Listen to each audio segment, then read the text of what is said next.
A blessed day, dear learners. Get ready to embark on a journey of learning and enjoyment as we delve into the captivating topic of criminological classifications of crime. Remember to prioritize your safety, and may God bless you abundantly. Thank you for choosing the Teacher Lumaban YouTube channel as your learning companion. Commit your way to the Lord, trust also in him, and he shall bring it to pass. Psalm 37 verse 5.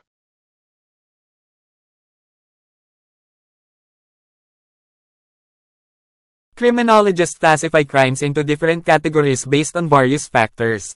Here are the main criminological classifications of crime. Isa. According to the result of the crime. Acquisitive crime. This type of crime occurs when the offender acquires or gains something through the commission of the crime. Examples include robbery, estafa, fraud, bribery, and other similar offenses. Destructive crime. Destructive crimes result in destruction, damage, or even death. Examples include arson, murder, homicide, and damage to property. Dalawa. According to the time or period of commission. Seasonal crimes. These crimes happen only during a particular season or period of the year. Examples include violations of election laws and tax law violations. Situational crimes. Situational crimes are committed when the circumstances are conducive to the commission of the crime and there is an opportunity to commit it. Examples include pickpocketing and theft. Ang mga criminologist ay nag-uuri ng mga krimen sa iba't ibang kategorya batay sa iba't ibang mga kadahilanan. Narito ang mga pangunahing criminological classification ng krimen. Ayon sa resulta ng krimen. Acquisitive crime. Ang ganitong uri ng krimen ay nangyayari kapag ang nagkasala ay nakakuha ng isang bagay sa pamamagitan ng paggawa ng krimen. Kasama sa mga halimbawa ang pagnanakaw, estafa, panloloko, panunuhol, at iba pang katulad ng mga pagkakasala. Mapangwasak na krimen. Ang mga mapanirang krimen ay nagreresulta sa pagkawasak, pinsala, o kahit kamatayan. Kabilang sa mga halimbawa ang panununog, pagpatay, at pinsala sa ari-arian. Ayon sa oras o panahon ng komisyon. Mga panapanahong krimen. Ang mga krimeng ito ay nangyayari lamang sa isang partikular na panahon o panahon ng taon. Kasama sa mga halimbawa ang mga paglabag sa mga batas sa halalan at mga paglabag sa batas sa buwis. Mga sitwasyonal na krimen. Ang mga sitwasyong krimen ay ginagawa kapag ang mga pangyayari ay nakakatulong sa paggawa ng krimen at may pagkakataon na gawin ito. Kasama sa mga halimbawa ang pandurukot at pagnanakaw. 3. According to the length of time of the commission. Instant crimes. Instant crimes are those that can be committed in a very short time. An example of an instant crime is theft. Episodic crimes. Episodic crimes are committed through a series of acts or episodes over a longer period of time. An example of an episodic crime is serious illegal detention. 4. According to place or location. Static crimes. Static crimes are committed only in one place. Examples include theft and robbery.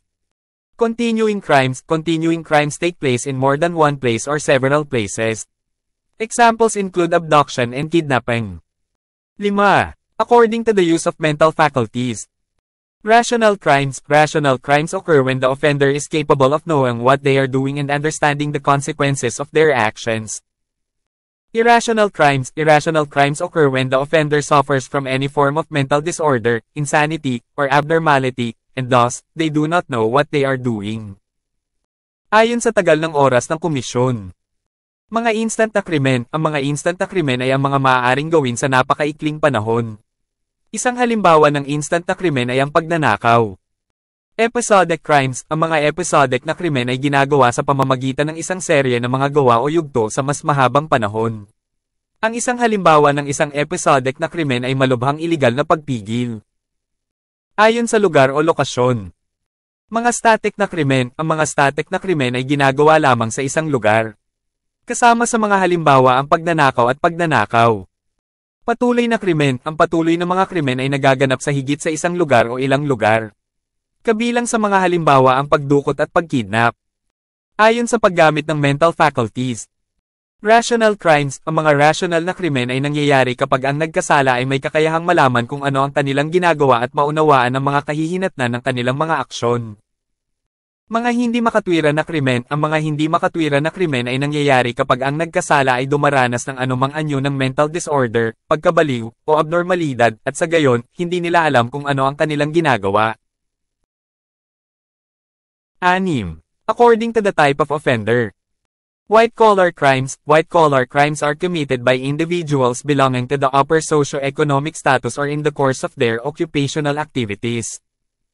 Blue-collar crimes. Blue-collar crimes are committed by ordinary criminals as a means of livelihood. It's important to note that criminologists also categorize crimes into broader categories such as violent crime, property crime, white-collar crime, organized crime, and consensual or victimless crime.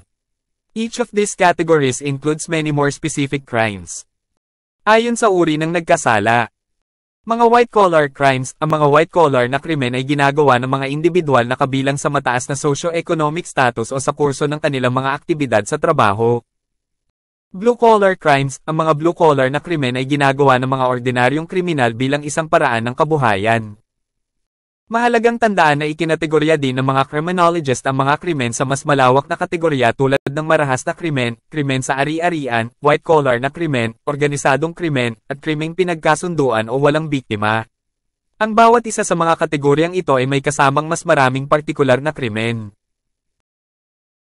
I can do all things through Christ who strengthens me. Philippians 4 verse 13.